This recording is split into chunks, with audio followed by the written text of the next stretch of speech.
Hola Francisca, muy bienvenida a este podcast. Gracias por venir. Muchas gracias por invitarme, Gustavo. Quiero contarles a quienes me están viendo y escuchando que Francisca es una destacada psicóloga, hoy trabajando en el Servicio Médico Legal y como presidenta del Colegio de Psicólogos y Psicólogas de Chile. ¿Cómo estás, Francisca? Bien, atareada. Son días atareados, pero bien, dándole. Bacán. Oye, me gustaría partir con una pregunta muy amplia, pero ahí vamos desmenuzando. ¿Cuál es el estado de la salud mental en Chile? Wow. Yo diría que el estado de la salud mental en Chile podemos un poco decir que tenemos cómo dar información respecto de antes de la pandemia y después de la pandemia con distintos indicadores. ¿Ya? Porque durante la pandemia y post-pandemia se han hecho estudios longitudinales, ¿no? Que van testeando y van midiendo, ¿no?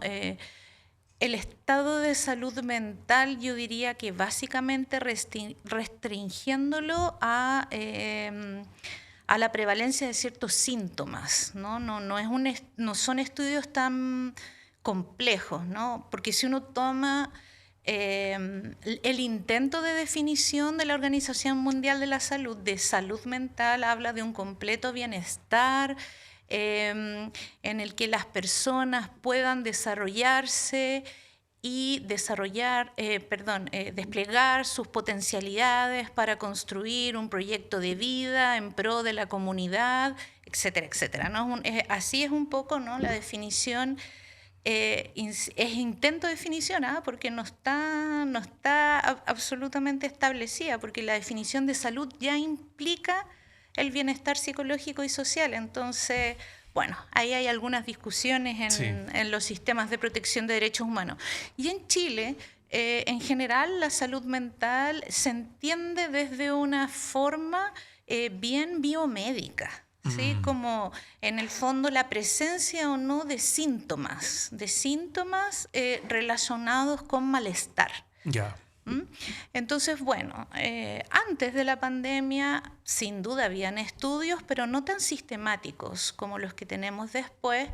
Y entonces, bueno, hemos ido pudiendo documentar, ¿no? Que hay problemas importantes en relación a sentimientos de angustia, de soledad, una gran prevalencia de sintomatología depresiva, ansiosa, un aumento también del suicidio, en fin, ¿no? Ahora, decir estas cosas así, sin ir a la raíz, ¿no? ¿Qué es lo que está produciendo esto? Es un poco vacío, encuentro yo, ¿no? O sea, porque ¿qué sacamos con decir, ¿no? Estamos deprimidos o más deprimidos que antes, ¿no? Si no vamos a las causas que de alguna forma están produciendo, ¿no? Estos cuadros depresivos. Y esas causas generalmente son muy estructurales. O sea, no se puede ver el problema de la salud y de la salud mental, por ende, como un problema de salud que se resuelve en las redes de salud. Sí. Siendo así las cosas, entonces sería más o menos fácil la solución, ¿no? Contratar más psicólogos y psicólogas para que haya más psicoterapia y entonces las personas resuelvan, digamos, ¿no? Su malestar, y sabemos que eso no va a funcionar, ¿sí? No es suficiente, porque los problemas de salud y de salud mental tienen que ver con factores estructurales. Te lo planteo en términos de una pregunta. Si una persona está deprimida porque quedó cesante, ¿qué sacamos con hacerle psicoterapia? Si lo que necesita es trabajo. Claro. ¿Sí? nosotros como psicólogos y psicólogas podemos, ¿no?, entregar estrategias, desarrollar con la persona, ¿no?, estrategias de afrontamiento para poder hacerle mejor frente tal vez a la situación adversa que la persona está viviendo. Pero finalmente eso no resuelve el problema, ¿sí? El problema tiene que ver con la posibilidad de acceder y ejercer un derecho, ¿no?, que es el trabajo. ¿Sí? Y en base a eso, y no cualquier tipo de trabajo, ¿no? Naciones Unidas ha dicho un trabajo digno, ¿no?, trabajo decente, definió la OIT. Y eso quiere decir entonces que este trabajo no solo es una actividad, sino que permite a la persona desarrollarse y desplegar, ¿no?, sus potencialidades y además obtener una retribución para poder hacer su proyecto de vida. Sí. Oye, Francisca, y considerando todo eso, ¿cómo lo hacemos en Chile? Un país, o quizá incluso lo voy a sacar de Chile. ¿Cómo lo hacemos en el sur global? Latinoamérica, África, donde estamos en una estructura global donde hay algunos países que se enriquecen a costas de otros países más chicos como nosotros. Hay tanto estructural que hay que hacer que pareciera que hay una montaña frente a nosotros.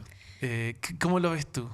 Yo creo que tiene que ver un poco con cómo concebimos el concepto de salud, de bienestar, por ende, y junto con ello, cómo en los modelos de Estado. Además, yo lamento mucho que no se haya aprobado la primera propuesta de constitución, porque de alguna forma avanzaba en esto, ¿no?, en concebir, digamos, un Estado que se orienta a poner a disposición todos los recursos para que las personas podamos ejercer nuestros derechos.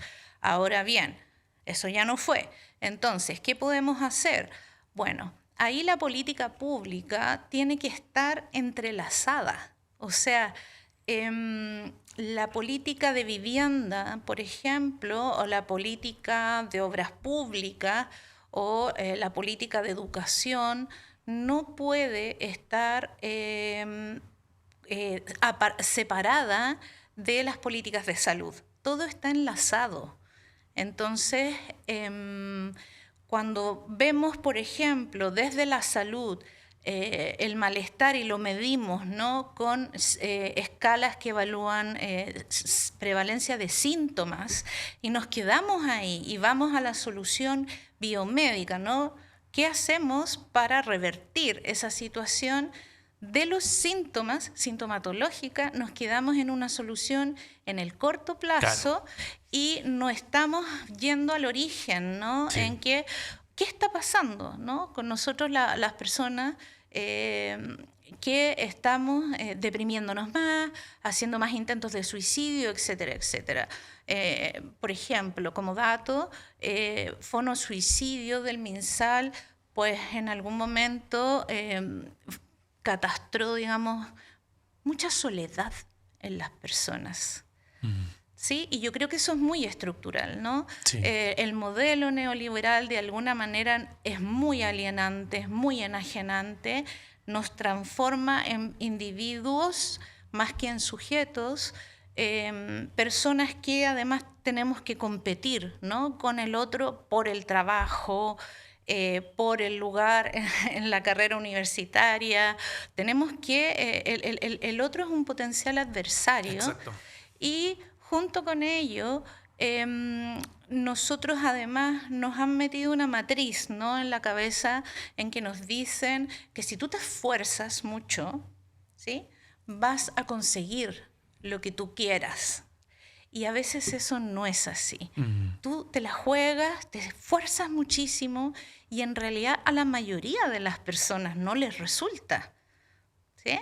Entonces, ¿qué es lo que pasa con las personas? Las personas se van para adentro, las personas se deprimen, las personas se sienten fracasadas, porque el problema es individual. Algo hice yo mal, que no conseguí lo que yo quería, ¿sí? A diferencia de otros periodos históricos en que las personas se enojaban cuando no podían conseguir, por ejemplo, ¿no? condiciones dignas de trabajo, y la rabia iba hacia afuera, ¿no? Y se organizaban en sindicatos, en partidos políticos, Es etcétera. verdad. Lo que vemos ahora es que todos los colectivos están súper estigmatizados y demonizados, ¿no? Son núcleos de corrupción, etcétera, etcétera, ¿no? Por otro lado, también el modelo refuerza mucho esto con esta idea de que somos todos distintos, cosa que es obvio, somos todos súper distintos, pero pone el acento en las características que nos diferencian y no en las que tenemos en común. Es verdad, sí. Entonces, más individuales somos, ¿sí? Y eso implica que de nosotros depende, en el fondo, nuestra felicidad. Y hay que ser feliz, dice el modelo. Todo está orientado hacia allá. Y si tú no te sientes feliz, es porque lo hiciste mal. Bueno, y de hecho el modelo genera una respuesta para quienes se sienten mal y es toda una literatura de autoayuda, por ejemplo, y que se vende muchísimo. Sí. ¿Cuál es? Yo tengo mi opinión, pero quiero que lo digas tú. ¿Cuál es tu posición frente a este tema de la autoayuda? Bueno, eso en general, digamos, la literatura de autoayuda es pseudociencia. O sea, no tiene fundamento científico. Hay algunas cosas que tal vez sí, digamos, ¿no?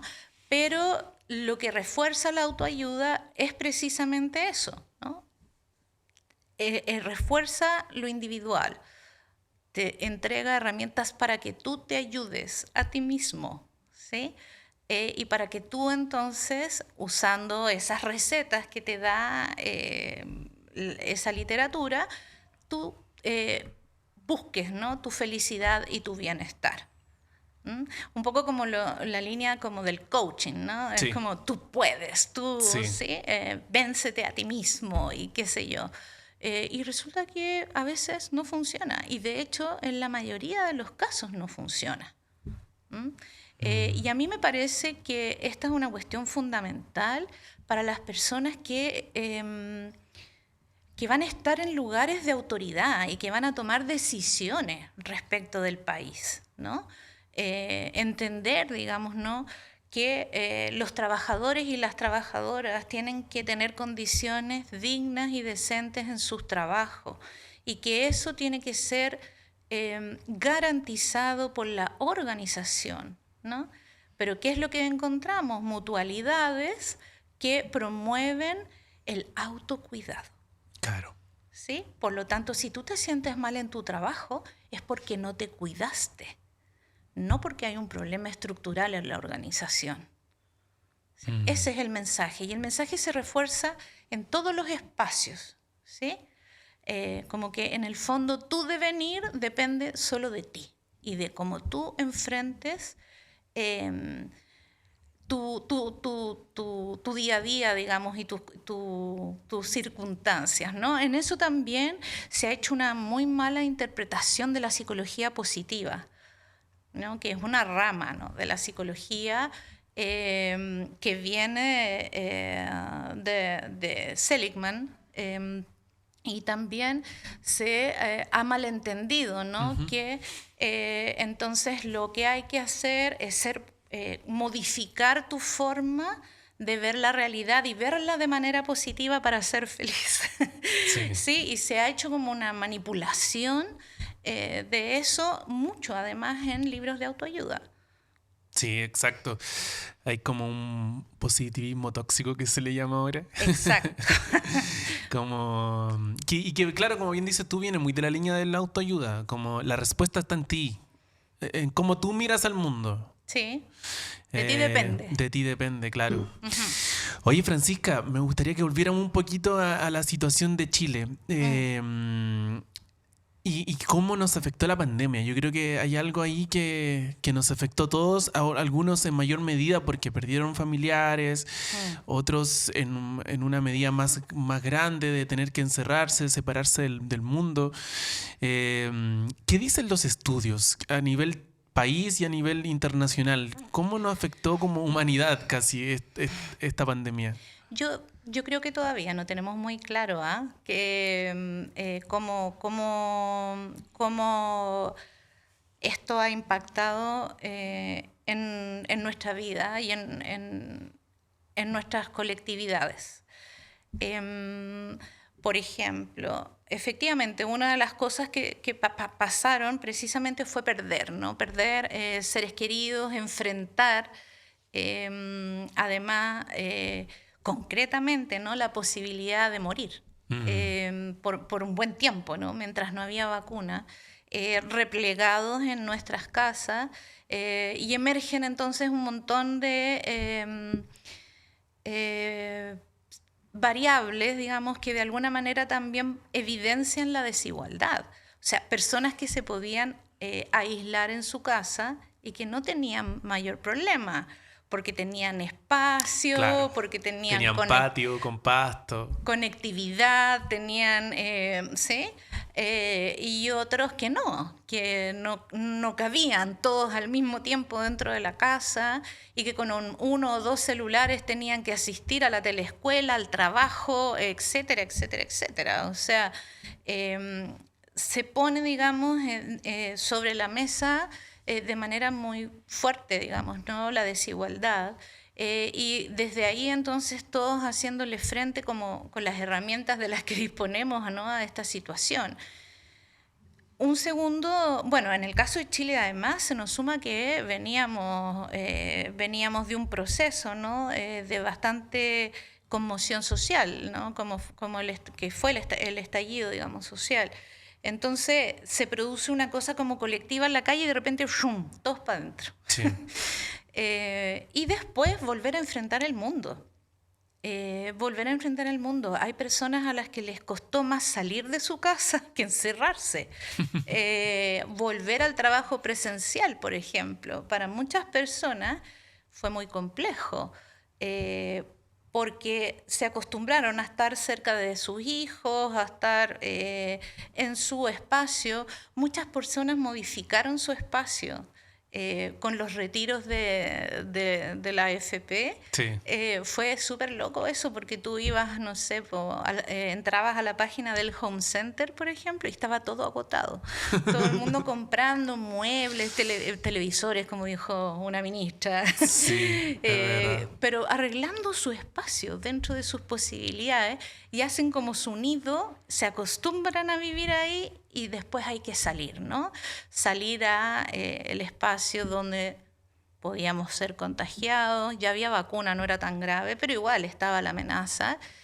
Y de ahí en adelante yo creo que es donde, como yo te decía, están como estos testeos que además se suman a los efectos, a los estudios de los efectos del virus en las personas, los efectos de las vacunas. O sea, yo creo que hay un sinnúmero de cosas que todavía ni siquiera sabemos y las vamos a saber, quién sabe, a largo plazo, qué impacto, digamos, ha tenido sobre nosotros.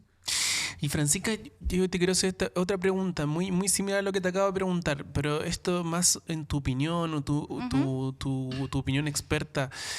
¿Cómo crees que afectó a Chile en particular, considerando que vivimos un estallido social, luego una pandemia, un primer proceso constituyente, un segundo proceso constituyente, con la incertidumbre que tenía cada uno de estos procesos en sí mismo, con la posibilidad de cambio, con algunas personas quizás veían con temor un proceso constituyente, después el otro le agradaba o viceversa?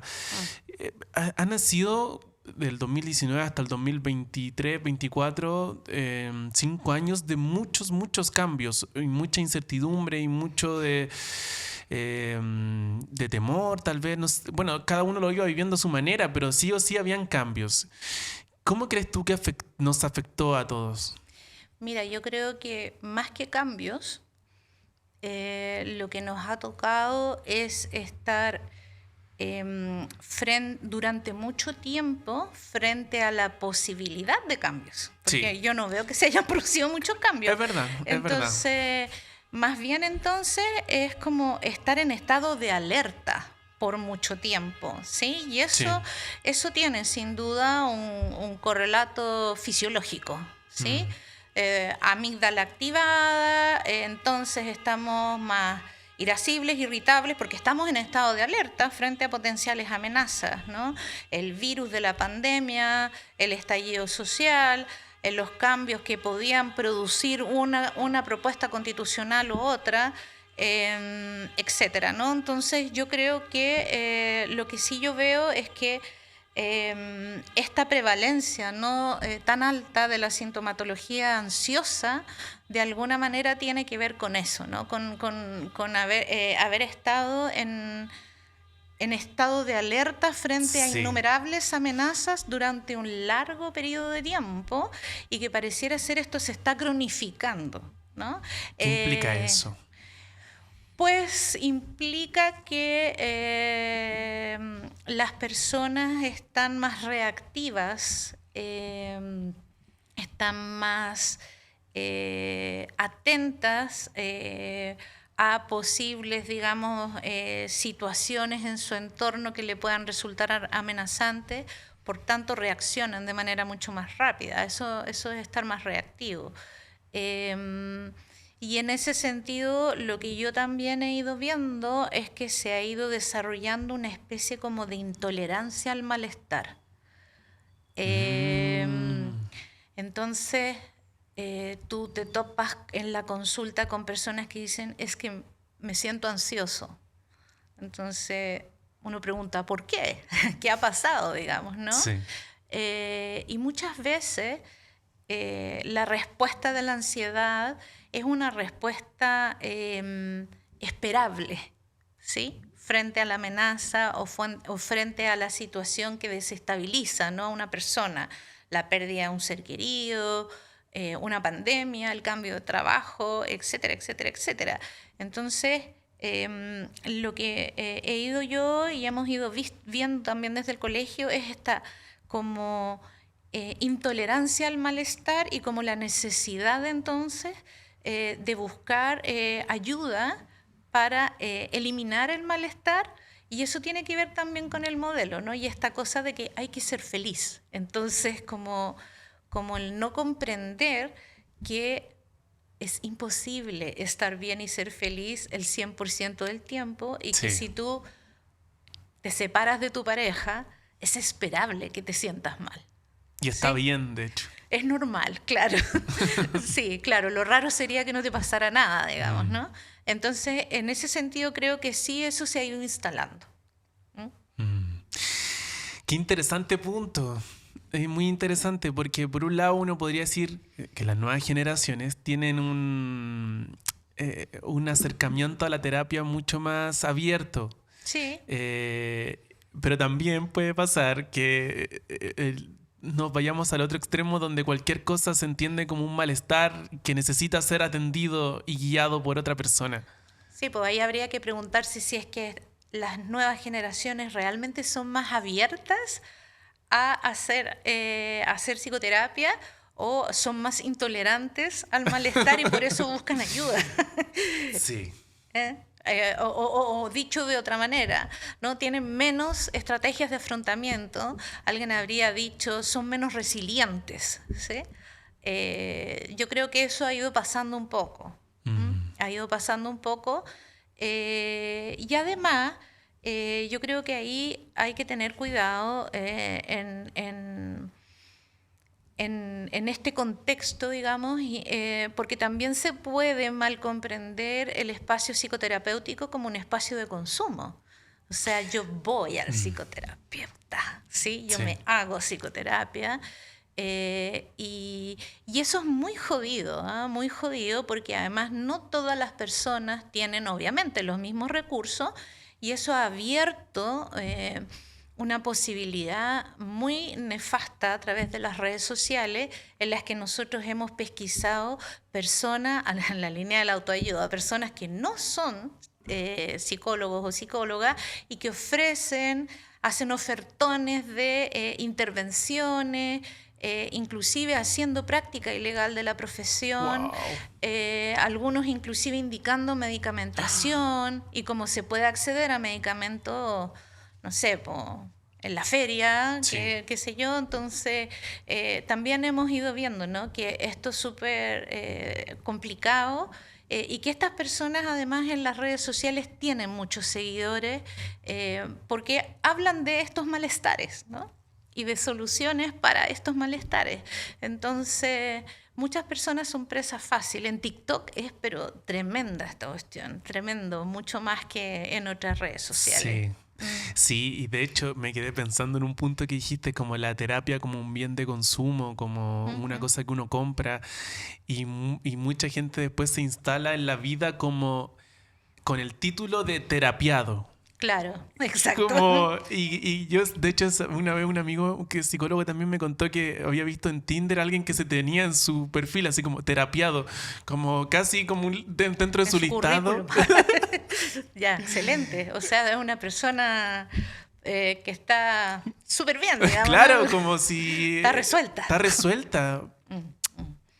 Bueno, en algún momento lo fue, pero en circuitos, digamos, mucho más elíticos y bastante snob, ¿no? O sea, yo me psicoanalizo, ¿no? Y eso no cualquiera lo podía hacer porque es costosísimo. Sí. Pero en algún momento también pasó, ¿no? Y estuvo muy de moda. En Chile no tanto, pero en otros países de América como Argentina, por ejemplo, o Brasil, sí, sin duda, ¿no? Países con muchos más recursos, además. Mm. Pero bueno, entonces ahora, y si no te da para terapiarte o psicoterapiarte, bueno, aparecen estas personas peligrosas, digamos, ¿no? En redes sociales y que, digamos, dan indicaciones nefastas inclusive, ¿eh? Es bien complicado. Es Bien bien complicado. complicado. ¿Ustedes como colegio de psicólogos, psicólogas, tienen herramientas para enfrentar esto?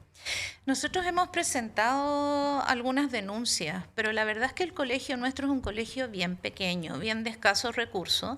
Si bien los psicólogos y las psicólogas en Chile somos muchos y muchas, demasiados tal vez, porque se ha aprobado, digamos, la apertura de muchos programas de formación en psicología, demasiados, y es una carrera fácil de impartir. Y que además a la gente le gusta, o sea, la gente se matricula mucho en psicología. Entonces, somos demasiados psicólogos y psicólogas, pero en nuestro país no es obligación colegiarse para ejercer la profesión. Tú con el título puedes ejercer. Entonces, en esta misma lógica, ¿no? Bueno, ¿qué gano yo, digamos, ¿no? ¿Qué gano yo colegiándome? Sí. ¿Ah? ¿Qué me da el colegio? Y es difícil eso en estos tiempos, ¿no? Así que somos un colegio chico, con pocos recursos y hacemos lo que podemos, pero en realidad no tenemos capacidad para estar revisando, digamos, las redes y denunciando a todos los que ejercen ilegalmente la profesión. Cuando nos llegan datos, lo hacemos, Sí. pero no tenemos capacidad. Sí, ahí hay algo que hacer referente a la colegiatura. Yo creo que el Colegio de Mm. Psicólogos tiene mucho más que aportar, tanto en la formación de nuevos psicólogos como en la acreditación de los mismos. Sí, estamos a andar está andando ya un proceso de certificación clínica para la práctica de la clínica, que no es vinculante, ya, o sea, el que quiere se certifica. Esta certificación tiene 3 niveles y está en línea, además, el tercer nivel está en línea con los estándares de la Federación Latinoamericana de Psicoterapia y del Perfecto. Consejo Mundial de Psicoterapia, ¿no? Entonces, alguien certificado en tercer nivel, digamos, ¿no?, del colegio, automáticamente está certificado en FLAPSI, que es la Federación Latinoamericana, y eso está en línea con el World Council. Eso en clínica. Tenemos también recientemente iniciado un proceso de certificación en neuropsicología, también en línea, ¿no?, con estándares internacionales. Y ahora se armaron áreas para la psicología educacional, jurídica y forense para también generar, digamos, ¿no? Estrategias de certificación y de normativa, digamos, para el ejercicio en esas áreas, que son, en nuestra opinión, las que primero hay que ponerle ahí el acento, porque son en las áreas en que mayoritariamente nos desempeñamos. Por un lado, la clínica, la psicología educacional, la psicología jurídica y forense, y que tienen un alto impacto además en las personas. Claro. Sí, porque hay la psicología organizacional también, hay muchos colegas trabajando ahí, pero es distinto, digamos, ese trabajo. Tenemos un convenio con la Sociedad Chilena, en todo caso, de Psicología del Trabajo y las organizaciones, y también vamos a empezar un trabajo ahí. Perfecto. Pero creemos que es urgente, ¿no? El tema de la psicología educativa y de la psicología jurídica y forense, por el impacto que tiene la cantidad de colegas que están trabajando como peritos y peritas freelance, digamos, ¿no? Y cómo esto también influye en la toma de decisiones en la administración de justicia, ¿no? Sí, sí, es verdad. Oye, éxito con eso, yo creo que es súper necesario, sobre todo considerando que cuántos psicólogos nuevos están saliendo. Yo fui egresado hace muy poco y de hecho tú misma hace unos días atrás me diste el dato de que Chile es de los países con más psicólogos cada 100.000 habitantes del mundo. Sí. Hay un interés muy grande en la profesión y qué bueno que hayan más psicólogos y psicólogas, pero hay que regularizar aquello también. Sí. Así que bacán. Oye, Francisca, y la última pregunta para ya ir cerrando. ¿Cómo ves para el futuro? Hablamos un poquito de nuestro pasado reciente, del estado actual de la psicología o de la salud mental en Chile. ¿Cómo ves el futuro próximo, los próximos años? Bueno, yo soy una persona bastante... no soy muy optimista. Pero bueno, voy a plantearlo como desde qué es lo que me gustaría, digamos, más bien, ¿no? Y no solo a mí, sino que a todos los que integramos la mesa directiva en el colegio hoy. Nos gustaría, digamos, que el país avanzara, sobre todo en el ámbito de la salud, en una cierta línea que efectivamente se haga verdad esto de la salud integral, ¿no? Por tanto, tú que vas, digamos, al Parlamento, es muy importante lo que puedes hacer desde ahí, porque nosotros esperamos que se pueda modificar el Código Sanitario, esperamos que se pueda modificar la ley de colegios profesionales, esperamos que se pueda generar una ley de especialidades, porque en nuestro país no existe una ley de especialidades. Esperamos que se pueda realmente hacer una ley de salud mental integral distinta de la que se está tramitando en el Parlamento. Y en ese sentido, digamos, que se robustezca la práctica profesional, que como en casi todos los países, para poder ejercer la psicología hay que estar colegiado. O sea, eso en la gran mayoría de los países, porque tiene que haber un contralor ahí que tenga la tuición de la profesión y la tuición ética de la profesión. No puede ser que esto se resuelva en tribunales de justicia ordinaria que no son especializados en estas materias. Claro. Entonces, hay una desregulación total en relación a la práctica profesional, no solo de la psicología, sino que de todas las profesiones. Y yo creo que en las profesiones de la salud esto es particularmente delicado. Sí. Entonces, bueno, eso me gustaría a mí en el futuro. Me gustaría entonces un colegio más robusto, la gente organizada. Me gustaría que fuéramos un colegio opinante, que fuéramos consultados cuando se toman decisiones en materias que son propias de nuestra competencia. En este momento no es así. Eso también en otros países está regulado. Los gobiernos En otros países los gobiernos tienen que consultar a los colegios cuando tienen que tomar una decisión en relación a esa disciplina, ¿no? Sí. Y los colegios tienen que responder, independientemente de si les gusta el gobierno de turno o no, ¿sí? Claro. Entonces, yo creo que hay que avanzar en eso, porque si no, esto es puro libre mercado. Tal cual, es verdad. Despiadado, ¿no? Sí. Francisca Besse, muchas gracias por venir esta tarde. Gracias por invitarme. Un placer. Un abrazo. Otro para ti.